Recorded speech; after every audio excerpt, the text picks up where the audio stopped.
आके अपने विचार रखन श्री अमृत भोजले जी, उस तो बाद कुलवंत सिंह क्रांतिकारी यूनियन तैयार रहन। अमृत भोजले जी।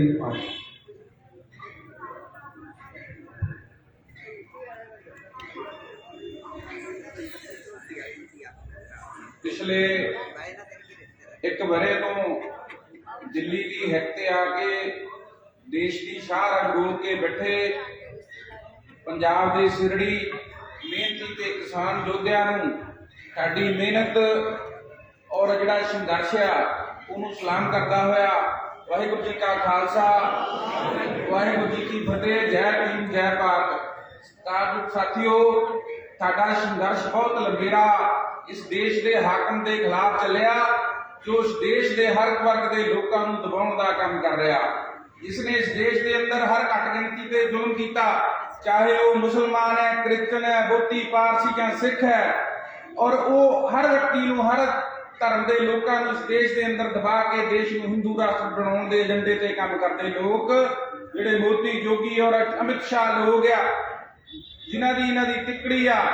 इन्हें इस देश के अंदर साडे समाज के लोगों को गुलाम बनाने के लिए बहुत बड़ा एक प्लान आरएसएस ने की हुई आ।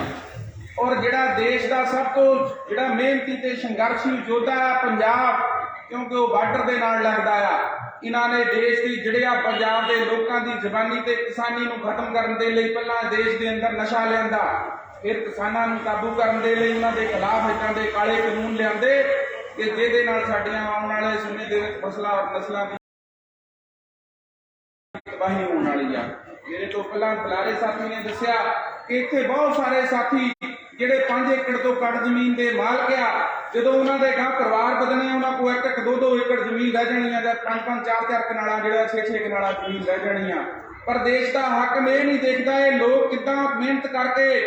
रात दिन बदलते मौसमों के ठंड के गर्मी के मेहनत करके फसलां पाल के देश के लोगों को अन्न पैदा करके देंगे आ, कितना ये लोग सप्पां दीआं सिरियां मिंध के किन्नी मेहनत जदोजहद तो बाद जिहड़ा वो अपना पालन पोषण करते, अपने बच्चों का जिहड़ा वो पालन पोषण करते आ। पंजाब नूं तां विदेशों ने बचाया होया, साडा मेहनती नौजवान बच्चा अपने मापिਆਂ तो दूर रह के जिहड़ा उत्थे मेहनत करके बड़े पद्धर ते कमाई करके जिहड़ा वो जे सुख सहूलतां पैदा करदा, तां इन्हां नूं साडीआं कोठियां कारां या साडे रहण सहण ते साडे कल्चर ते बड़ी पाबंदी आ। पंजाब तां जिहड़ी योद्धिआं दी धरती आ, सूरवीरां दी धरती आ, और तुसीं लोग जिहड़े वो धनता दे पात्र हो के तुसीं कम हो लोग जिहड़ा इत्थे एडे वड्डे लंबे समय तो संघर्ष करदे हो, क्योंकि साडे पुरखियां ने, साडे बजुर्गां ने, साडे गुरुआं ने जिहड़ा सरबंस मार के इस देश के अंदर आज़ादी दवाई आ, साडे लोगों को सिर उच्चा करके जीण दा बल सिखाया, तां तुसीं इसे करके इत्थे जिहड़ा आके ਸਿੰਘੂ ਬੱਟ के इत्थे बैठे हो। साडी जिहड़ी गल मन्नी जाण वाली आ, साडी हक्की गल है, तुसीं सही कहंदे हो, देश के काले कानून जिहड़े तुहाडे खिलाफ है, देश दीआं आउण वालीआं पीढ़ियां दे खिलाफ है, पर जिहड़ा आरएसएस का एजेंडा आ, जेकर तुहाडी गल छेती मन्नी जाती तां जिहड़ियां दूजियां कम्यूनिटियां पूरे देश के अंदर इहो जिहे काले कानून बने हुए आ, उन्हां नूं पता जदों किसानां ने उठ के चले जाना तां उन्हां लोकां ने आके जिहड़ा इत्थे दिल्ली दी हक ते बह जाना, और सानूं उन्हां दीआं भी गल्लां मन्नणीआं पैणीआं। हुण समां नज़दीक आ, क्योंकि देश के अंदर 5 सूबਿਆਂ ਦੇ ਵਿੱਚ इलैक्शन होने वाली आ, उन्हां दी मजबूरी आ तुहाडे अंदर तुहाडे अगे आके डंडौत करन दी लई। तुसीं देखो पंजाब दे अंदर पंजाब दी सरकार तुहाडे अंदर डंडौत करदी फिरदी आ। कल मैं चंडीगढ़ से पंजाब भवन जो किसान आगू उत्थे गए आ, जो किसानां दे नाल सीएम की सिक्योरिटी ने धक्का मुक्की कीती, जो उन्होंने अपना असली रंग दिखाया तो सीएम को जो तुर के आना पाया, और जो उन्होंने आके हाथ जोड़ के किसान आगुआं तो माफी मंग के उन्होंने जाना पिया कि जी तुहाडे नाल कोई धक्का होया तो जो खेती मंत्री ने भी माफी मंगी और सीएम तुहानूं बाहरों लैण आया। ये तुहाडा एके दा तुहाडा जिहड़ा तुहाडा इकट्ठ आ, ਉਹਦੇ ਕਾਰਨ ਜਿਹੜਾ ਪੰਜਾਬ ਦੇ ਅੰਦਰ ਵੀ ਜਿਹੜਾ ਸਰਕਾਰ ਤੁਹਾਡੇ ਮਗਰ ਫਿਰਦੀ ਆ। ਬਾਬਾ ਸਾਹਿਬ ਡਾਕਟਰ ਅੰਬੇਡਕਰ ਨੇ ਕਿਹਾ ਪੜੋ ਜੁੜੋ ਸੰਘਰਸ਼ ਕਰੋ। ਬਾਬਾ ਸਾਹਿਬ ਡਾਕਟਰ ਅੰਬੇਡਕਰ ਨੇ ਪੜ੍ਹਨ ਦੀ ਗੱਲ ਕੀਤੀ, ਐਜੂਕੇਸ਼ਨ ਹਾਸਲ ਕਰਨ ਦੀ ਕੀਤੀ। मैं ये नहीं कहना कि किसान भाई साडे जिहड़े बहुत पछड़े हुए एजुकेशन दे, मैं देखिया किसान मूवमेंट के अंदर पूरे 1 साल तो किन्ने साडे अच्छे बुलारे नौजवान आगू आके जिहड़ा वो बिल्लां ते बोलदे चर्चा करदे आ और उन्होंने क्लैरीफाई करते हैं कि सरकार साडे नाल कितना धक्का करदी आ। असल च तुसीं डॉक्टर अंबेडकर की गल नूं मन के सही तरीके नाल देश के अंदर जे सिख राज लिया सकदे आ, गुरु के आशे का राज लिया सकते, बेगमपुरा हलीमी राज कर सकते हो तुसीं लोग जिन्होंने देश को अगवाई देनी है। और बाबा साहब डॉक्टर अंबेडकर ने दूसरी गल की जुड़ो, और तुसीं लोगों ने जुड़ के इस देश के अंदर एक इदों दी मूवमेंट खड़ी की ਇਹਨੂੰ ਪੂਰਾ ਵਿਸ਼ਵ ਸਲਾਮ ਕਰਨ ਦੇ ਲਈ ਮਜਬੂਰ ਹੋ ਚੁੱਕਾ ਆ। ਔਰ ਤੁਹਾਡੀ ਗੱਲ ਦਾ ਲੋਹਾ ਮੰਨਿਆ ਜਾ ਰਿਹਾ ਪੂਰੇ ਦੇਸ਼ ਦੇ ਅੰਦਰ ਕਿ ਕਿੰਨੇ ਛਿੜੜੀ ਲੋਕ ਆ ਜਿਨ੍ਹਾਂ ਨੇ 700 ਦੇ ਕਰੀਬ ਕੁਰਬਾਨੀਆਂ ਦੇ ਕੇ ਆਪਣੇ ਬੱਚੇ ਪਰਿਵਾਰ ਦੇ ਲੋਕਾਂ ਨੂੰ ਬਾਹਰ ਕੇ ਕਿੰਨੀ ਵੱਡੀ ਮੂਵਮੈਂਟ ਅਜੇ ਤੱਕ ਚਲਾ ਕੇ ਬੈਠੇ ਆ ਔਰ ਸਰਕਾਰ ਦੇ ਗਲ ਗੁੱਠਾ ਦਿੱਤਾ ਹੋਇਆ। ਬਾਬਾ ਸਾਹਿਬ ਡਾਕਟਰ ਅੰਬੇਡਕਰ ਨੇ ਕਿਹਾ ਸੰਘਰਸ਼ ਕਰੋ, ਤੁਸੀਂ ਲੋਕ ਸੰਘਰਸ਼ ਕਰ ਰਹੇ ਹੋ, ਇਹ ਤੁਹਾਡੇ ਇਕੱਲਿਆਂ ਦੀ ਲੜਾਈ ਨਹੀਂ ਹੈ, ਦੇਸ਼ ਦੇ ਹਰ ਵਰਗ ਦੇ ਲੋਕਾਂ ਦੀ ਲੜਾਈ ਹੈ, ਗਰੀਬ ਗੁਰਬੇ ਦੇ ਲੋਕਾਂ ਦੀ ਲੜਾਈ ਹੈ ਜਿਨ੍ਹਾਂ ਦੇ ਨਾਲ ਜ਼ੁਲਮ ਜ਼ਿਆਦਾ ਧੱਕਾ ਹੁੰਦਾ। ਔਰ ਇਹ ਤੁਹਾਡੀ ਲੜਾਈ ਨੇ ਜਿਹੜਾ ਇਸ ਦੇਸ਼ ਦੇ ਅੰਦਰ ਇੱਕ ਵੱਡੀ ਕ੍ਰਾਂਤੀ ਦਾ ਫੰਡ ਬਣਿਆ ਜਿਹੜਾ ਆਉਣ ਵਾਲੀਆਂ ਪੀੜ੍ਹੀਆਂ ਦੇ ਲਈ ਸਦਾ ਜਿਹੜਾ ਮਿਸਾਲ ਬਣਿਆ ਰਹੇਗਾ। ਔਰ ਲੋਕ ਜਿਹੜਾ ਉਹ ਚਰਚਾ ਕਰਨਗੇ ਦੇਸ਼ ਦੇ ਅੰਦਰ ਯੂਨੀਵਰਸਿਟੀਆਂ ਤੇ PhDਆਂ ਹੋਣੀਆਂ ਤੁਹਾਡੇ ਤੇ 30 ਲਿਖੇ ਜਾਣਗੇ ਕਿੱਦਾਂ ਅੰਦੋਲਨ ਚਲਾਇਆ, ਕਿੱਦਾਂ ਚੱਲਿਆ, ਕਿੱਦਾਂ ਲੋਕਾਂ ਨੇ ਅੰਨ ਦਾ ਪ੍ਰਬੰਧ ਕੀਤਾ, ਕਿੱਦਾਂ ਲੋਕਾਂ ਨੇ ਸੰਘਰਸ਼ ਕੀਤੀ ਔਰ ਕਿੱਦਾਂ ਕੁਰਬਾਨੀਆਂ ਦਿੱਤੀਆਂ, ਕਿੱਦਾਂ ਸਾਡੇ 700 ਲੋਕ ਸ਼ਹੀਦ ਹੋਏ ਆ। ਇਸ ਕਰਕੇ ਤੁਹਾਨੂੰ ਨਾ ਡਰਨ ਦੀ ਲੋੜ ਹੈ ਨਾ ਘਬਰਾਉਣ ਦੀ ਲੋੜ ਆ। ਤੁਸੀਂ ਅੱਜ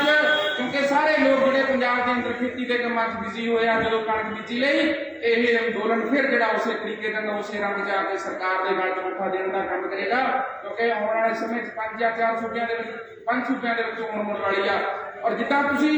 ਮੋਦੀ ਨੂੰ ਤੇ ਅਮਿਤ ਸ਼ਾਹ ਨੂੰ ਜਿਹੜਾ ਪੱਛਮੀ ਬੰਗਾਲ ਦੇ ਵਿੱਚ ਜਾ ਕੇ ਦੂਜੀਆਂ ਸਟੇਟਾਂ ਦੇ ਵਿੱਚੋਂ ਮਲੰਗ ਤੋਰਿਆ, ਜੇ ਤੁਸੀਂ ਯੂਪੀ ਔਰ ਪੰਜਾਬ ਦੇ ਦੂਜੇ ਸੂਬਿਆਂ ਦੇ ਵਿੱਚ ਵੀ ਜਾ ਕੇ ਜਨਤਾ ਨੂੰ ਲਾਂਭਾਂ ਕਰਨ 'ਚ ਕਾਮਯਾਬ ਰਹੇ। ਕਿਉਂਕਿ ਚਿੱਟੇ ਬਗਲੇ ਨੀਲੇ ਮੋਰ ਇਹ ਵੀ ਚੋਰ ਤੇ ਉਹ ਵੀ ਚੋਰ, ਚਾਹੇ ਕੋਈ ਵੀ ਰਾਜਨੀਤਿਕ ਧਿਰ ਜਾਵੇ ਜਿਹੜੀ ਲੋਕ ਕੈਸ਼ੀ ਨਹੀਂ, ਜਿਹੜੇ ਲੋਕ ਮੁੱਦਿਆਂ ਦੀ ਗੱਲ ਨਹੀਂ ਕਰਦੀ, ਜਿਹੜੇ ਲੋਕਾਂ ਦੀ ਗੱਲ ਸਮਝਦੀ ਨਹੀਂ, ਜਿਹੜਾ ਉਹਨਾਂ ਦਾ ਦੁੱਖਿਆਂ ਨੂੰ ਦੂਰ ਨਹੀਂ ਕਰਦੀ, ਤਾਂ ਇਹੋ ਜਿਹੇ ਰਾਜ ਭਾਗ ਨੂੰ ਚੱਲਦਾ ਕਰ ਦੇਣਾ ਚਾਹੀਦਾ। 2022 ਸਾਡੇ ਕੋਲ ਬਹੁਤ ਅੱਛਾ ਸਮਾਂ ਆ। 24 ਬਾਅਦ ਚੋਣਾਂ ਮੋਦੀ ਵਾਲਾ ਜੇ 5 ਸੂਬਿਆਂ ਦੇ ਵਿੱਚ ਤੁਸੀਂ ਸਰਕਾਰਾਂ ਦਾ ਤਖਤਾ ਪੱਟ ਕਰਕੇ ਆਪਣੀ ਗੱਲ ਸਹੀ ਤਰੀਕੇ ਨਾਲ ਲੋਕਾਂ ਨੂੰ ਲਾਮਬੰਦ ਕਰਨ 'ਚ ਕਾਮਯਾਬ ਰਹੇ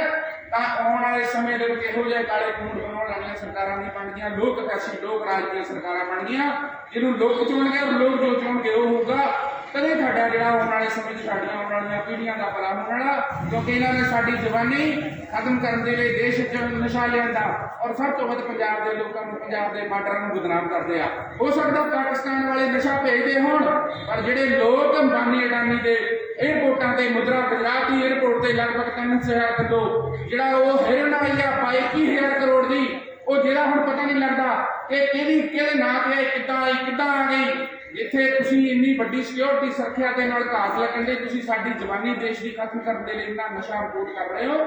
3000 ਕਿਲੋ ਜਿਹੜਾ ਹੈਰੋਇਨ ਦੇਸ਼ ਦੇ ਅੰਦਰ ਉਹ ਵੀ ਅਡਾਨੀਆਂ ਦੀ ਏਅਰਪੋਰਟ ਤੇ ਹੋਣਾ, ਇਹ ਖਤਰੇ ਦੀ ਘੰਟੀ ਆ। ਸਾਨੂੰ ਸੋਚਣ ਤੇ ਵਿਚਾਰਨ ਦੀ ਲੋੜ ਹੈ। ਔਰ ਦੇਸ਼ ਦੇ ਅੰਦਰ ਜੇ ਮਾਨਵਤਾਵਾਦ ਦੀ ਕੋਈ ਗੱਲ ਕਰਦਾ ਤਾਂ ਉਹ ਸਿੱਖ ਧਰਮ ਗੱਲ ਕਰਦਾ ਤੇ ਸਿੱਖਾਂ ਨੇ ਦੇਸ਼ ਦੇ ਅੰਦਰ ਕੁਰਬਾਨੀਆਂ ਦੇ ਕੇ ਏਡੀ ਵੱਡੀ ਮੂਵਮੈਂਟ ਜਿਹੜੀ ਆ ਦੇਸ਼ ਦੇ ਅੰਦਰ ਖੜੀ ਕੀਤੀ ਆ ਤਾਂ ਦੇਸ਼ ਦੇ ਲੋਕ ਜਿਹੜਾ ਉਹ ਸਿੱਖ ਗੁਰੂਆਂ ਨੂੰ ਔਰ ਸਿੱਖਾਂ ਨੂੰ ਸਲਾਮ ਕਰਦੇ ਆ। ਇਹ ਹਿੰਦ ਦੀ ਚਾਦਰ ਜਿਹੜਾ ਗੁਰੂ ਤੇਗ ਬਹਾਦਰ ਜੀ ਨੇ ਦਿੱਲੀ ਦੇ ਵਿੱਚ ਆ ਕੇ ਸਾਡੇ ਦੂਜੇ ਹਿੰਦੂ ਧਰਮ ਦੇ ਲੋਕਾਂ ਨੂੰ ਬਚਾਉਣ ਦੇ ਲਈ ਜਿਹੜਾ ਉਹ ਆ ਕੇ ਸੀਸ ਦਿੱਤਾ। ਅੱਜ ਵੀ ਜਿਹੜਾ ਉਹ ਤੁਹਾਡੀ ਜਿਹੜਾ ਇਹ ਸੋਚ ਨੂੰ ਗੁਰੂਆਂ ਦੀ ਸੋਚ ਨੂੰ ਮੈਂ ਸਿੱਧਾ ਸਲਾਮ ਕਰਦਾ ਹੋਇਆ ਤੁਹਾਡੇ ਸਿਰ ਨੂੰ ਸਲਾਮ ਕਰਦਾ ਹੋਇਆ ਇੱਕ ਵਾਰ ਫਿਰ ਜਿਹੜਾ ਇਸ ਆਸ ਔਰ ਭਰੋਸੇ ਦੇ ਨਾਲ ਕਿ ਸਾਡੇ ਸੰਘਰਸ਼ ਨੂੰ ਜਿਹੜਾ ਉਹ ਦੂਰ ਪਵੇਗਾ, ਆਪਾਂ ਇੱਥੋਂ ਜਿੱਤ ਕੇ ਜਾਵਾਂਗੇ ਔਰ ਹਰ ਹਿੱਲੇ ਜਿਹੜਾ ਦੇਸ਼ ਦੇ ਅੰਦਰ ਇੱਕ ਕਿੰਨੇ ਕਾਲੇ ਕਾਨੂੰਨ ਖਤਮ ਕਰਕੇ ਜਿਹੜੀਆਂ ਦੇਸ਼ ਦੇ ਅੰਦਰ ਹੋਰ ਸਮਾਜਿਕ ਕੁਰੀਤੀਆਂ ਉਹਦੇ ਖਿਲਾਫ ਜਿਹੜਾ ਇਕੱਠੇ ਹੋ ਕੇ ਮਾਨਵਤਾ ਦੇ ਭਲੇ ਦੀ ਗੱਲ ਕਰਕੇ ਗੁਰੂਆਂ ਦੇ ਆਸ਼ੇ ਦੇ ਰਾਜ ਸਥਾਪਿਤ ਕਰਨ ਦੇ ਲਈ ਸਦਾ ਸੰਘਰਸ਼ ਕਰਾਂਗੇ। ਔਰ ਪੰਜਾਬ ਦੇ ਵਿੱਚ ਜਿਹੜਾ ਇੱਕ ਨਵਾਂ ਰਾਜਨੀਤਿਕ ਇਨਕਲਾਬ ਲਿਆਉਣ ਦੇ ਲਈ ਤੁਸੀਂ ਲੋਕ ਲਾਮਬੰਦ ਹੋਵੋ। ਮੈਂ ਇਸ ਆਸ ਔਰ ਭਰੋਸੇ ਦੇ ਨਾਲ ਆਪ ਸਭ ਨੂੰ ਜਿਹੜਾ ਉਹ ਇੱਕ ਵਾਰ ਫਿਰ ਜਿਹੜਾ ਸਾਡੇ ਚਰਨਾਂ ਦੇ ਵਿੱਚ ਸਿਰ ਜਿਹੜਾ ਝੁਕਾਉਂਦਾ ਹੋਇਆ ਆਪ ਸਭ ਤੋਂ ਰਜਾ ਲੈਣਾ। ਵਾਹਿਗੁਰੂ ਜੀ ਕਾ ਖਾਲਸਾ, ਵਾਹਿਗੁਰੂ ਜੀ ਕੀ ਫਤਿਹ। ਜੈ ਭੀਮ, ਜੈ ਭਾਰਤ।